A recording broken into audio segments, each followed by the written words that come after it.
So, last Saturday, my family decided to host our annual talent show, which we affectionately call the Family Follies.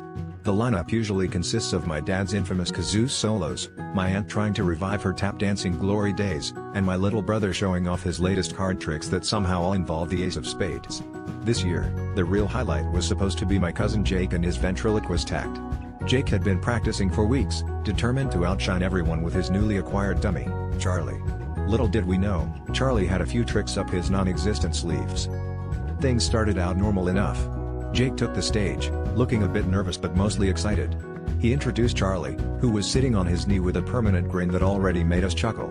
Jake began with a few simple jokes, and Charlie nodded in exaggerated agreement, which was cute and a bit clunky, but we were all supportive.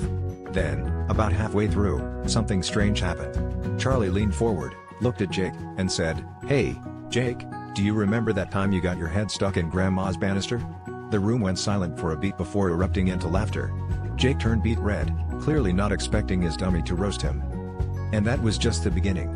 Charlie went on a tear, spilling all sorts of embarrassing stories about Jake, like the time he tried to impress his crush by claiming he could do a backflip and ended up in a bush, or the moment he realized too late that he'd put on his sister's jeans before school.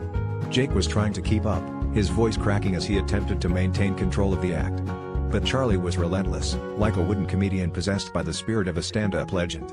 The crowd was in stitches, and poor Jake was desperately trying to shush his loose-lipped sidekick. Finally, just when it seemed like Jake was going to abandon ship altogether, Charlie turned to him with an exaggerated wink and delivered the final blow. "You know, Jake, you're the only guy I know who can make a ventriloquist dummy seem like the smart one in the act." Jake, wide-eyed, simply slumped back in his chair while the family doubled over with laughter, tears streaming down our cheeks. It was a performance none of us would forget, and it turns out, sometimes the best punchlines are the ones that leave you a little speechless.